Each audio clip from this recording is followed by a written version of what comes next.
कृष्णा गाडगीळ आणि sons limited 1832 पासून।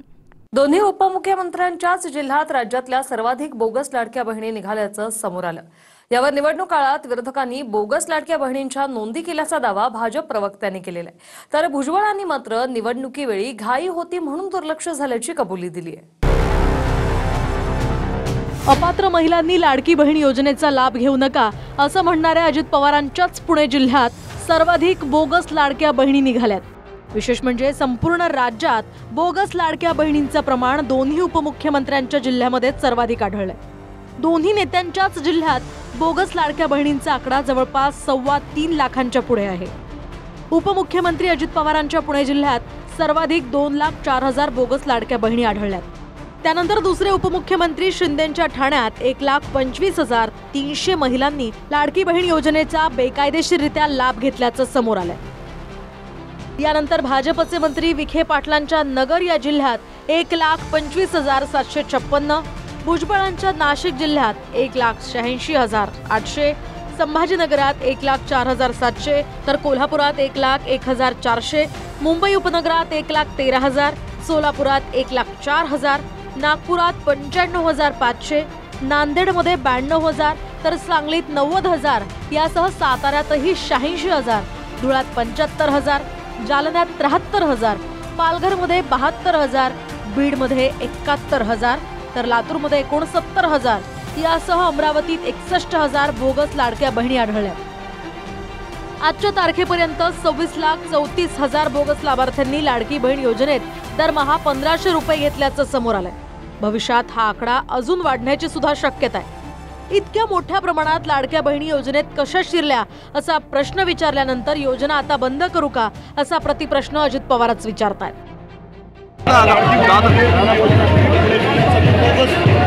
योजनेचा लाभार्थी घेत आहेत दादा, सगळ्यात जास्त कोण आलं ना, नाही बंद, सगळ्यात जास्त कोण आलं ना, नाही बंद। लाडक्या बहिणीमध्ये 26 लाख लोकांनी गैरफायदा घेतलेला अनेक, म्हणजे मुंबई असो पुणे असो अनेक मोठ्या शहरांमध्ये यांचा लाभ आहे। त्या संदर्भात आता आमची चौकशी चाललेली आहे। जे चुकीचा लाभ घेणारे लाभार्थी असतील त्यांचा लाभ बंद केला जाईल। निवडणूक काळात घाईघाईनं अर्ज मंजूर झाल्याची कबुली खुद्द सरकारनंच दिली आहे। त्यावेळी तपासणी अंतीच अर्ज मंजूर झाल्यानं निकालानंतर कुणाचाही अर्ज बाद होणार नसल्याचं आश्वासन सत्ताधारी देत होते। सरकार आणि यंत्रणा सुद्धा महायुतीच्या ताब्यात होती। मात्र आता भाजपचेच प्रवक्ते विरोधकांनी बोगस लाडक्या बहिणी योजनेचा लाभ घेतल्याचे आरोप करतात। आपापल्या मतदारसंघामध्ये बोगस लाडके भाऊ लाडक्या बहिणींना पैसे वाटप करून यांनी मतं विकत घेतली। त्याला हा सुद्धा गुन्हा मतचोरीमध्येच जातो। हा जो गुन्हा आहे लाडक्या बहिणींना बोगस, लाडक्या भावांना लाडक्या आजोबांना बहिणींचे पैसे देऊन जी मतं विकत घेतली, हा गुन्हा सुद्धा मतचोरीमध्येच मोडला जातो। मिस्टर फडणवीस, मिस्टर मिंदे आणि मिस्टर अजित पवार या लाडक्या बहिणींमध्ये बोगस लोक घालण्याचं काम उभाटा गटाच्या माध्यमातून केलंय। संजय राऊत यांनी बोगस पद्धतीने फॉर्म भरून दिले। अहो, तुम्ही लाडक्या बहिणीच्या नावाने जी घुसखोरी केली, तुम्ही शाखेतून जे फॉर्म भरले ते फॉर्म आता बाजूला करण्याचं काम आम्ही करतोय। सत्ताधाऱ्यांनी निवडणूक काळात फक्त घाईघाईनं अर्ज मंजुरीची कबुलीच दिलेली नाहीये, तर मंजूर झालेले अर्ज पुढे कधीच बाद होणार नाहीत अशीही विधानं काही नेत्यांनी केली होती।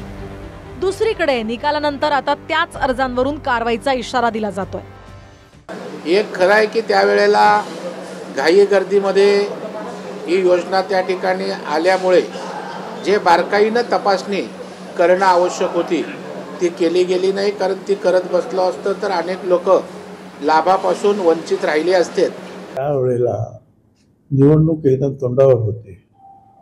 सर्व आमदार आणि सर्व काय मुख्यमंत्री आणि उपमुख्यमंत्री सगळे आपापल्या निवडणुकांच्या कामामध्ये गर्क होते आणि मग अशा वेळेला कोणी काय नोंदल्या, कोणी काय नोंदले, कोणी काय नोंदले, आणि त्यावेळेला हे सगळं पाहायला पण ठराविक वेळेमध्ये सुरू करायचं होतं लाडक्या बहिणीचं अनुदान, आणि मग जे आहे ते मग मंजूर करण्यात आलं। एरवी तुम्ही कोणत्याही योजनेचा लाभ घेताना आधी पात्रता तपासता, मात्र महाराष्ट्राच्या इतिहासात लाडकी बहीण योजनेत सारा कारभार उफराट्या पद्धतीने झाला। म्हणजे 1 जुलै 2024ला महाराष्ट्रात लाडकी बहीण योजना सुरू झाली. 1 वर्षाहून अधिक काळ कोट्यवधी महिलांना सरकारनं दरमहा 1500 रुपये दिले.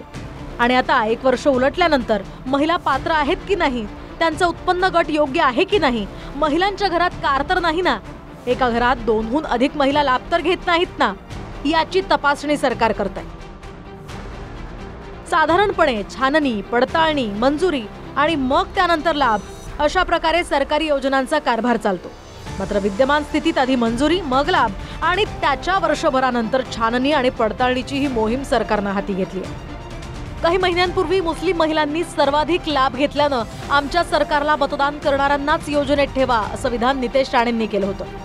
त्यानंतर बांगलादेशींनी लाडक्या बहीण योजनेचा लाभ घेतल्याचेही दावे झाले आणि आता काही लाख पुरुषांनी लाडक्या बहिणीत घुसखोरी केल्याचा दावा होतोय. येत्या काळात अजून काय येतंय ते पाहणं अतिशय महत्त्वाचं असेल. या लाडकी माझी बहीण ही योजना जी आणून बहिणींची मतं घेतली, स्वतः सत्तेवर बसले आणि त्या बहिणींना दिवसागणिक कमी करण्याचं काम आता चौकशीच्या नावाखाली होतंय. 26,34,000 महिलांना त्या मुख्यमंत्री लाडकी बहीण योजनेतून कमी करण्यात आलेलं आहे. गणेश थोरात, TV9 मराठी, मुंबई. पूना गाडगीळ आणि सन्स लिमिटेड 1832 पासून.